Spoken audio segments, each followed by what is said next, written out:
പുതിയൊരു വീഡിയോയിലേക്ക് എല്ലാ സുഹൃത്തുക്കൾക്കും സ്വാഗതം.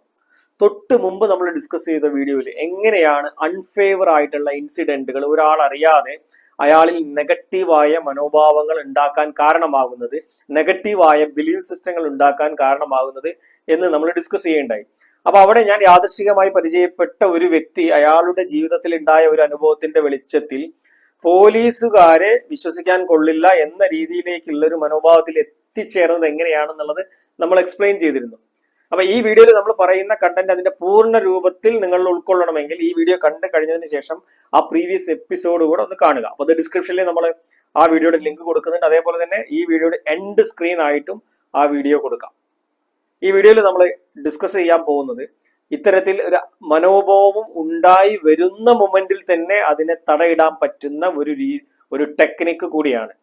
അതുകൊണ്ട് തന്നെ ഈ ഒരു പൂർണ്ണമായ ആശയത്തിൽ ഈ വീഡിയോയിലെ കണ്ടന്റ് മനസ്സിലാകുന്ന ഒരാളെ സംബന്ധിച്ച് അയാളുടെ ലൈഫ് ചേഞ്ചിങ് ആയിരിക്കും ഈ വീഡിയോയിലൂടെ കിട്ടുന്ന ഇൻഫർമേഷൻ എന്ന് പറയുന്നത്. ഒരല്പം ബുദ്ധിയുള്ള, ഒരല്പം പഠിക്കാൻ താല്പര്യമുള്ള ഏതൊരാൾക്കും മനസ്സിലാക്കിയെടുക്കാൻ പറ്റുന്ന മനസ്സിന്റെ ഒരു തലവും അതിനെ മറികടക്കാനുള്ള ഒരു ടാക്ടിക്കുമാണ് നമ്മളിവിടെ എക്സ്പ്ലെയിൻ ചെയ്യുന്നത്. ഡെഫിനറ്റ്ലി കുറെ ആളുകളെ സംബന്ധിച്ചെങ്കിലും ഈ വീഡിയോ ഒരു ലൈഫ് ചേഞ്ചിങ് വീഡിയോ ആയിരിക്കുമെന്ന് ഞാൻ പ്രതീക്ഷിക്കുന്നു. നിങ്ങൾക്ക് ഇഷ്ടപ്പെടുമെന്ന് ഉറപ്പാണ്. ആദ്യം തന്നെ ഒരു ലൈക്ക് തന്നുകൊണ്ടൊക്കെ നമ്മുടെ വീഡിയോയ്ക്കുള്ള സപ്പോർട്ട് കൂടെ അറിയിക്കുക. ഇനി നമ്മുടെ വിഷയത്തിലേക്ക് വന്നാൽ, ഒരു അൺഫേവർ ഇൻസിഡന്റ് ആണ്, ഞാൻ ആഗ്രഹിക്കാത്ത രീതിയിൽ എൻ്റെ ജീവിതത്തിൽ നടക്കുന്ന സംഭവങ്ങളോടുള്ള എൻ്റെ അപ്രോച്ചാണ്, ആ സമയത്ത് ഞാൻ ചിന്തിച്ചു കൂട്ടുന്ന കാര്യങ്ങളാണ് എൻ്റെ പല മനോഭാവങ്ങൾക്കും കാരണം. നിങ്ങൾ ഓരോരുത്തരും സംഭവിക്കുന്നതും ഇത് തന്നെയാണ്. അപ്പൊ ഒരു സംഭവം നടന്നതിന് ശേഷമുള്ള ആദ്യ നിമിഷങ്ങൾ, മിനിറ്റുകൾ, മണിക്കൂറുകൾ വളരെ പ്രധാനപ്പെട്ടതാണ്. നിങ്ങൾ ആഗ്രഹിക്കാത്ത രീതിയിലുള്ള സംഭവങ്ങൾ ഉണ്ടാകുമ്പോൾ നിങ്ങൾക്ക് അവിടെ നിരാശയും വിഷമവും ദുഃഖവും ഒക്കെ തോന്നുന്നു. അപ്പൊ ഇതെല്ലാം തോന്നുന്ന രീതിയിലേക്കുള്ള ഹോർമോണുകൾ അവിടെ ഉൽപ്പാദിപ്പിക്കപ്പെടുന്നു. അഡ്രിനാലിൻ പോലെയുള്ള, കോർട്ടിസോൾ പോലെയുള്ള ഹോർമോണുകൾ ഉൽപ്പാദിപ്പിക്കപ്പെടുന്നു. അപ്പൊ ഈ ഹോർമോണുകളുടെ ഒക്കെ സ്വാധീനത്തിലാണ് പിന്നീട് നിങ്ങൾ കാര്യങ്ങൾ ചിന്തിച്ചു കൂട്ടുന്നത്. അപ്പൊ ജനറലി ആളുകൾ ചിന്തിക്കുന്ന ഒരു മോശം സംഭവത്തിന് ശേഷം ആളുകൾ ചിന്തിക്കുന്ന കാര്യങ്ങളെ രണ്ട് തലമായിട്ട് തിരിച്ചാൽ, രണ്ട് ഏരിയ ആയിട്ട് തിരിച്ചാൽ, ഒന്ന് അയാളുമായി ബന്ധപ്പെട്ട അയാളെ പറ്റിയുള്ള ചിന്തകളായിരിക്കും നെഗറ്റീവായിട്ട് ചിന്തിക്കുന്നത്. മറ്റൊന്ന് മൊത്തത്തിലുള്ള ഈ ലോകത്തെ പറ്റിയിട്ടുള്ള ചിന്തകളായിരിക്കും. ഒരാൾ ഏതെങ്കിലും രീതിയിൽ മറ്റൊരു വ്യക്തിയിൽ നിന്നും ഏതെങ്കിലും ഒരു ചൂഷണത്തിന് വിധേയനായി എന്ന് കരുതുക. അയാളെ സംബന്ധിച്ചതൊരു മോശം സാഹചര്യമാണ്, മോശം അനുഭവമാണ്, അയാൾ പറ്റിക്കപ്പെട്ടു എന്ന് സങ്കല്പിക്കുക. അങ്ങനെയാണെങ്കിൽ അയാൾ അവിടെ ആ സംഭവത്തിന് ശേഷം അയാൾ ചിന്തിച്ചുകൊണ്ടിരിക്കുന്നത്, ഞാൻ എന്താണ് ഇങ്ങനെ, അവിടെ ഞാൻ കുറച്ചും കൂടെ ജാഗ്രത കാണിക്കേണ്ടതായിരുന്നു, ഞാൻ അല്ലെങ്കിലും ഒരു വിഡ്ഢിയാണ്, എൻ്റെ ഇത്തരത്തിലുള്ള അബദ്ധങ്ങൾ ജീവിതത്തിൽ പലപ്പോഴായിട്ട് ആവർത്തിക്കുകയാണ്, ഞാൻ പറ്റിക്കപ്പെട്ടത് ഞാനൊരു മോശം വ്യക്തി ആയതുകൊണ്ടാണ് എന്ന് തുടങ്ങി എൻ്റെ ജീവിതം മുഴുവൻ ഇങ്ങനെ നരകിച്ചു തീരാനും മറ്റുള്ളവരാൽ പറ്റിക്കപ്പെടാനും, അല്ലെങ്കിൽ എനിക്ക് എപ്പോഴും ഇങ്ങനെ മറ്റെന്തൊരു സംഭവമാണ്, എന്തുകൊണ്ടാണ് എനിക്ക് എപ്പോഴും ഇങ്ങനെ സംഭവിച്ചുകൊണ്ടിരിക്കുന്നത്, എപ്പോഴും എനിക്ക് നെഗറ്റീവാണ്, എപ്പോഴും എനിക്ക് മോശം അനുഭവമാണ്, എന്നെ കൊള്ളില്ല എന്ന രീതിയിൽ ഇങ്ങനെ ചിന്തിച്ച് പെരുപ്പിക്കുന്ന ഒരു ആംഗിളാണ് അവിടെയുള്ളത്, ഒരു സൈഡാണ് അവിടെയുള്ളത്. അപ്പോൾ ഒരു സംഭവം നടന്നതിന് ശേഷമുള്ള ചിന്തകളിൽ, അടുത്ത മണിക്കൂറുകളിൽ, അടുത്ത മിനിറ്റുകളിൽ ഇത്തരത്തിൽ കുറേ അധികം കാര്യങ്ങൾ ചിന്തിക്കുകയും ആ ചിന്തകൾ അയാളെ പറ്റിയിട്ടുള്ള അത്തരം നെഗറ്റീവ് ചിന്തകൾ അയാൾ മുമ്പ് ഉണ്ടാക്കിയ അനുഭവങ്ങളുടെ ഓർമ്മകളിലേക്കും അന്നും ഞാൻ ഇതുപോലെയുള്ള പല മിസ്റ്റേക്കുകളും ചെയ്തിട്ടുണ്ട് എന്നുള്ളതിലേക്കും ഒക്കെ കൊണ്ടുപോവുകയും മുഴുവനായിട്ടും അയാളൊരു നെഗറ്റിവിറ്റിയിലേക്ക് മൂവ് ചെയ്യുകയും ചെയ്യുന്നു. ഇനി രണ്ടാമത്തെ ആംഗിൾ, അയാൾ ആ മൊമെന്റിൽ ചിന്തിച്ചു കൂട്ടുന്നത് ഈ ലോകത്തെ പറ്റിയിട്ടായിരിക്കും, ലോകത്തോടുള്ള കാഴ്ചപ്പാടായിരിക്കും. ഈ ലോകം ഇങ്ങനെയാണ്, ഈ ലോകം മുഴുവൻ തെമ്മാടികളും കള്ളന്മാരും നിറഞ്ഞവരാണ്, എല്ലാവരും സ്വാർത്ഥരാണ്, ഇവിടെ എല്ലാവർക്കും അവനവന്റെ കാര്യങ്ങളാണ് വലുത്, ആരെ പറ്റിച്ചിട്ടാണെങ്കിലും ജീവിതത്തിൽ സമ്പാദിക്കണമെന്നും രക്ഷപ്പെടണം എന്ന് ആഗ്രഹിക്കുന്ന കുറെ ആളുകൾ അടങ്ങിയതാണ് ഈ ലോകം. ഇങ്ങനെ ഈ ലോകത്തെ പറ്റിയിട്ടുള്ള പെർസെപ്ഷനിലേക്കും അയാൾ നെഗറ്റീവ് അടിക്കുന്നു. അങ്ങനെ ഈ രണ്ട് തലത്തിലും എന്നെ പറ്റിയിട്ടുള്ളതും അതേപോലെ തന്നെ മൊത്തം ലോകത്തെ പറ്റിയിട്ടുള്ളതുമായ കുറെ അധികം നെഗറ്റിവിറ്റികൾ നിറയുന്നതിലൂടെ, അങ്ങനെ പലതും ചിന്തിച്ചു കൂട്ടുന്നതിലൂടെ അത് അയാൾ അറിയാതെ ആ സംഭവത്തിന്റെ അടിസ്ഥാനത്തിൽ അയാളിൽ കുറെ ബിലീഫ് സിസ്റ്റങ്ങളും പല ആറ്റിറ്റ്യൂഡുകളും രൂപം കൊള്ളാൻ കാരണമാകുന്നു. എന്താ ഇവിടെയാണ് ആ മൊമെന്റിന്റെ പ്രാധാന്യം. ഒരു സംഭവം നടന്നതിന് ശേഷമുള്ള ആദ്യ സെക്കൻഡുകൾ മുതൽ ഉള്ള പ്രാധാന്യം, ആ സംഭവം അവസാനിച്ച നിമിഷം മുതൽ പിന്നീട് അങ്ങോട്ടുള്ള സമയത്തിന്റെ പ്രാധാന്യം ഇവിടെയാണ് നാം മനസ്സിലാക്കേണ്ടത്. അപ്പൊ ഈ സമയത്തെ നമ്മൾ പ്രത്യേകം വളരെ ജാഗ്രതയോടെ സമീപിച്ചു കഴിഞ്ഞാൽ നമ്മുടെ ജീവിതത്തിന്റെ തിരക്കഥ നമുക്ക് മാറ്റി എഴുതാൻ പറ്റും. നമ്മുടെ ജീവിതത്തിൽ നമ്മൾ ഉണ്ടാക്കുന്ന റിസൾട്ടുകളിൽ നമുക്ക് വ്യത്യാസം കൊണ്ടുവരാൻ പറ്റും. അപ്പൊ ആ തിരക്കഥ മാറ്റി എഴുതാൻ ഈ മൊമെന്റിനെ, ഒരു സംഭവം നിങ്ങൾ ആഗ്രഹിക്കാത്ത രീതിയിൽ ഒരു സംഭവം നടന്നതിന് ശേഷമുള്ള നിമിഷങ്ങൾ കൈകാര്യം ചെയ്യുന്നതിലുള്ള സാമർഥ്യം വളർത്തിയെടുക്കുന്നതിലൂടെ നിങ്ങളുടെ ജീവിതത്തെ മാറ്റിമറിക്കാൻ പറ്റുമെന്ന് തന്നെയാണ് ഞാൻ ഇവിടെ പറഞ്ഞു വരുന്നത്. അതിന് പറ്റിയ ഒരു ടെക്നിക്കാണ് ഇവിടെ നമ്മൾ ഷെയർ ചെയ്യാൻ പോകുന്നത്. ആ ടെക്നിക്ക് ഇതിനെ 1 to 1 എന്ന പേരിൽ അറിയപ്പെടുന്ന ഒരു ടെക്നിക്കാണിത്. അവിടെ നിങ്ങൾ ചെയ്യേണ്ടത് ഇതാണ്: എന്ത് അൺഫേവർ ആയിട്ടുള്ള സിറ്റുവേഷൻ, ഒരു സാഹചര്യം, ഒരു അനുഭവം നിങ്ങൾ ഉണ്ടായാലും ആ മൊമെന്റിൽ വളരെ ജാഗ്രതയോടെ തന്നെ, വളരെ ബോധപൂർവം തന്നെ നിങ്ങളെ ചിന്തകളെ മറ്റ് ഒരു കാര്യത്തിലേക്ക് ഷിഫ്റ്റ് ചെയ്യാൻ വേണ്ടിയിട്ട് നിങ്ങൾ ശ്രമിക്കുന്നു. നമ്മുടെ മനസ്സിന് ഒരേ സമയം പല രീതിയിലുള്ള ചിന്തകളിൽ ഇൻവോൾവ് ചെയ്യാൻ പറ്റില്ല എന്നുള്ളത് ഒരു വസ്തുതയാണ്, ഒരു സത്യമാണ്. ഒരേ സമയം ഒരു രീതിയിലുള്ള ചിന്തകളെ മനസ്സിന് ഉൾക്കൊള്ളാൻ പറ്റുകയുള്ളൂ. അപ്പൊ ഇവിടെ ഇപ്പോ നമുക്കൊരു മോശം അനുഭവം ഉണ്ടായതിന്റെ വെളിച്ചത്തിൽ, അതിന്റെ ബേസിൽ നമ്മൾ ചിന്തിച്ചു കൂട്ടുന്ന കാര്യങ്ങളിൽ അഡ്രിനാലിൻ പോലെയുള്ള, കോർട്ടിസോൾ പോലെയുള്ള ഹോർമോണുകളുടെ സപ്പോർട്ട് കൂടെ ഉണ്ട്. അവിടെയാണ് ഇത് വളരെ തീവ്രമാവുന്നത്. ഈ ചിന്തകൾ വളരെയധികം സ്ട്രോങ് ആയി രജിസ്റ്റർ ചെയ്യപ്പെടുന്നത് ഇതിന്റെയൊക്കെ അടിസ്ഥാനത്തിലാണ്. അപ്പൊ അങ്ങനെയാണെങ്കിൽ ഈ രണ്ട് നെഗറ്റീവ് ആയിട്ടുള്ള ഹോർമോണുകളും അത് ഇന്റൻസിറ്റി കൂടുമ്പോഴാണ് അത് നെഗറ്റീവ് ആവുന്നത്. ഇതേ ഹോർമോണുകൾ വളരെ മിതമായ രീതിയിലൊക്കെ ആകുമ്പോൾ പലപ്പോഴും പോസിറ്റീവായിട്ടൊക്കെ മനുഷ്യൻ ഉപയോഗിക്കുന്നുണ്ട്. അത് മറ്റൊരു ആംഗിൾ ആണ്. അപ്പൊ എന്തായാലും ഈ വളരെ സ്ട്രോങ് ആയിട്ടുള്ള ഈ ഇമോഷനെ മറികടക്കാൻ ഇതുപോലെ ശക്തമായ പോസിറ്റീവായ മറ്റ് ഇമോഷനുകളെ കൃത്രിമമായിട്ട് സൃഷ്ടിക്കാൻ തൽക്കാലത്തേക്കെങ്കിലും നമുക്ക് പറ്റിക്കഴിഞ്ഞാൽ ആ സംഭവം നടന്നതിന് ശേഷമുള്ള മൊമെന്റിനെ കാര്യക്ഷമമായിട്ട് നിങ്ങൾക്ക് നേരിടാൻ പറ്റും. അപ്പൊ ഇവിടെ ഒരു മനുഷ്യ ബ്രെയിനിനെ എടുത്തു നോക്കുമ്പോൾ ജനറലി ഏറ്റവും കൂടുതൽ ആളുകൾക്ക് പോസിറ്റീവായിട്ട് വളരെ പവർഫുൾ ആയിട്ട് നിൽക്കുന്ന ഇമോഷൻ എന്ന് പറയുന്നത് നമുക്ക് സെക്സും അതുപോലെ തന്നെ റൊമാൻസുമാണ്. ഇനി അപൂർവം ചില ആളുകളെ സംബന്ധിച്ച് ഇതല്ല മറ്റെന്തെങ്കിലുമാണ് താല്പര്യമെങ്കിൽ ആ വിഷയത്തിലേക്കും നിങ്ങളുടെ മനസ്സിനെ ഡൈവേർട്ട് ചെയ്യാം.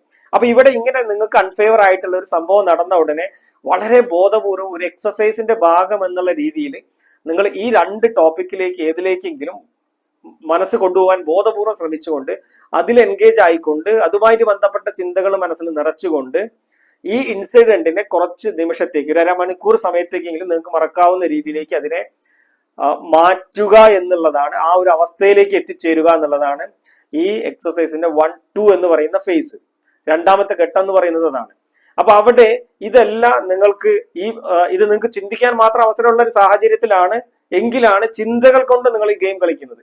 അതല്ല, നിങ്ങൾക്ക് ഒരു നെഗറ്റീവ് ഇൻസിഡന്റ് ഉണ്ടായി, നിങ്ങൾ അതിന്റെ ഇമ്പാക്റ്റിൽ നിൽക്കുമ്പോൾ നിങ്ങൾക്ക് ഫോണോ അതല്ലെങ്കിൽ ലാപ്ടോപ്പോ ടിവിയോ ഒക്കെ ഉപയോഗിക്കാൻ പറ്റുന്ന ഒരു സാഹചര്യമാണെങ്കിൽ അവിടെ നിങ്ങൾ ഇമ്മീഡിയറ്റ് ആയിട്ട് ചെയ്യേണ്ടത്, നിങ്ങൾ ആ ഇൻസിഡൻസിന്റെ ഇമ്പാക്റ്റിൽ ഉണ്ടായ ഹോർമോണുകൾ പ്രവർത്തിച്ചു തുടങ്ങുന്ന ആ നിമിഷത്തിൽ തന്നെ, അത് പ്രവർത്തനം ശക്തമാക്കുന്നതിന് മുമ്പ് തന്നെ 2-3 മിനിറ്റിനുള്ളിൽ തന്നെ നിങ്ങളെ സന്തോഷിപ്പിക്കുന്ന, ചിരിപ്പിക്കുന്ന, പൊതുവെ എല്ലാവർക്കും ഇഷ്ടപ്പെടുന്ന രീതിയിലുള്ള കോമഡി സ്കിറ്റ് പോലെയുള്ള കാര്യങ്ങൾ കണ്ടുകൊണ്ട് അങ്ങനെ സമയം ചെലവഴിക്കാൻ വേണ്ടി ശ്രമിക്കുക.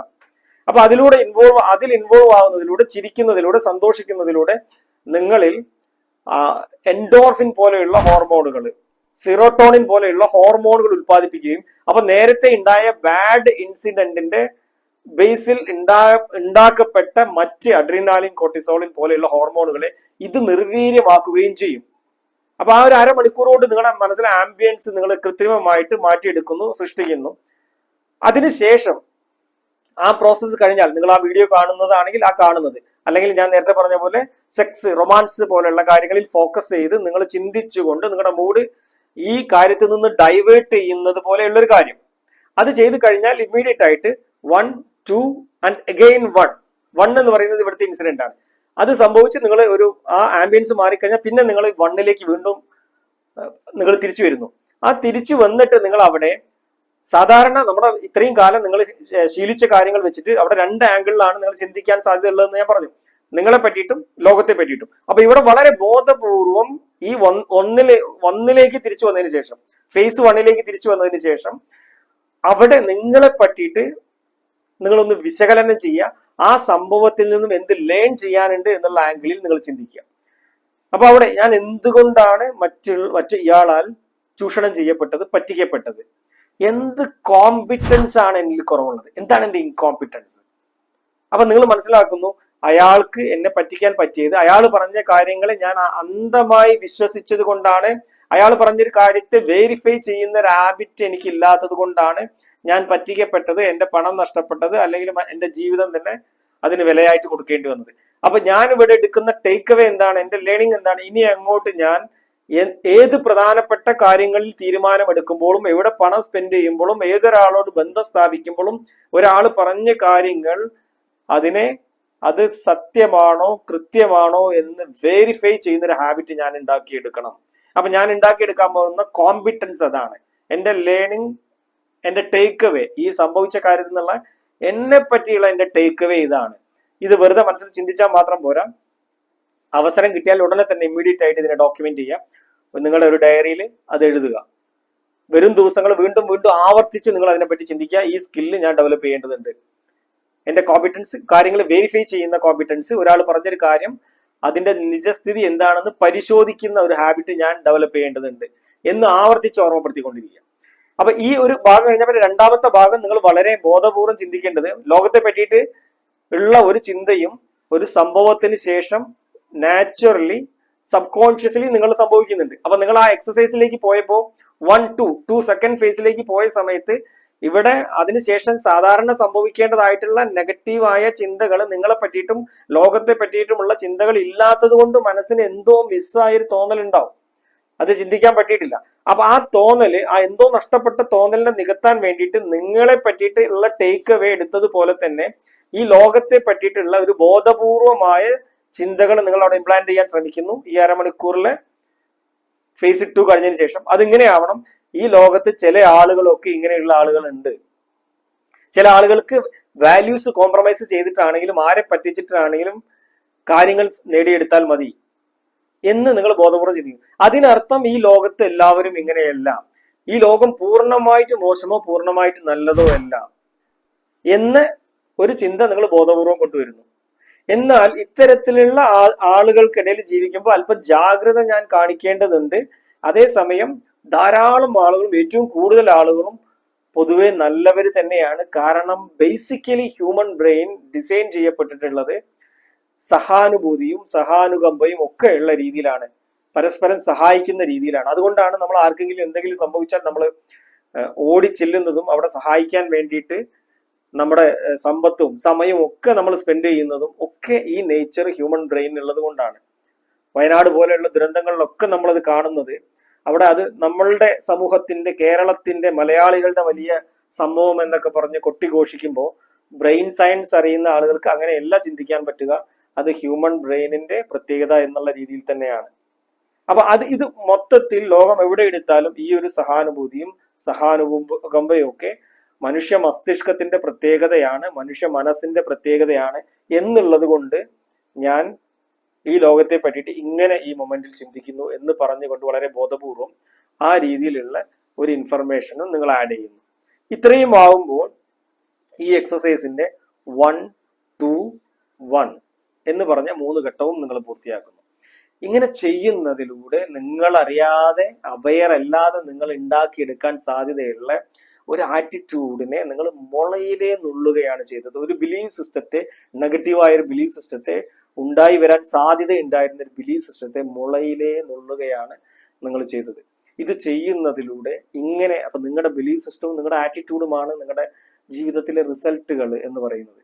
നിങ്ങൾ എവിടെ എത്തണമെന്ന് ആഗ്രഹിക്കുന്നത്, തീരുമാനിക്കുന്നത് നിങ്ങളുടെ ബിലീഫ് സിസ്റ്റവും നിങ്ങളുടെ ആറ്റിറ്റ്യൂഡുമാണ്.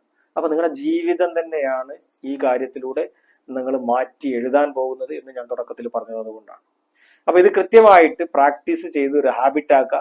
നടക്കുന്ന അൺഫേവർ ഇൻസിഡന്റിലെല്ലാം എന്താണ് എനിക്ക് എടുക്കാനുള്ളത് എന്ന് ചിന്തിക്കുന്ന ഒരു പാറ്റേൺ രൂപപ്പെടുത്തിയെടുക്കുക.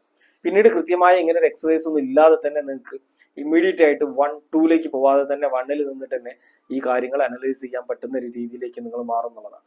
അതായത് അവിടെ കൃത്രിമമായിട്ട് നമ്മൾ 1, 2 എന്നുള്ളൊരു ഫേസ് ഉണ്ടാക്കിയില്ലേ, വീഡിയോ കണ്ടിട്ടും മറ്റു വിഷയത്തിലേക്ക് മനസ്സിന്റെ ശ്രദ്ധ തിരിച്ചിട്ടും. ഒരു ഘട്ടം കഴിഞ്ഞാൽ നിങ്ങൾക്ക് ആ 2 എന്നുള്ള ഫേസ് വേണ്ടി വരില്ല. 1ൽ നിന്നിട്ട് തന്നെ അതിനെ ഈ രീതിയിൽ ലോജിക്കലി അനലൈസ് ചെയ്യാനും അതിൽ നിന്ന് ഡേറ്റകൾ എടുക്കാനും പറ്റുന്ന ഒരു കാലത്തേക്ക് വളരെ ഇമ്മീഡിയറ്റ് ആയിട്ട് തന്നെ നിങ്ങൾ എത്തിച്ചേരും എന്നുള്ളതാണ്. അപ്പൊ അങ്ങനെ ആ രീതിയിലുള്ള ഒരു ഡെവലപ്മെന്റ് നിങ്ങൾ ഉണ്ടാവട്ടെ, അതിലൂടെ ഈ വീഡിയോന്റെ ഗുണം നിങ്ങൾക്ക് ഉണ്ടാവട്ടെ എന്ന് ആശംസിക്കുന്നു.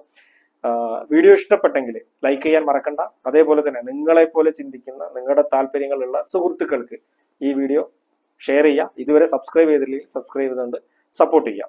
കമന്റുകളിലൂടെ നിങ്ങളുടെ സാന്നിധ്യം അറിയിക്കുക. അങ്ങനെയൊക്കെ ആണെങ്കിൽ യൂട്യൂബിന്റെ അൽഗോരിതം ഇങ്ങനെ ഒരു ചാനൽ ഉള്ളതായിട്ട് തിരിച്ചറിയുകയും നമ്മുടെ ചാനലിന് വേണ്ട പരിഗണനകൾ കിട്ടുകയുമുള്ളൂ. ഓക്കെ, നന്ദി. അടുത്ത വീഡിയോയിൽ കണ്ടുമുട്ടുന്നത് വരെ നമസ്കാരം.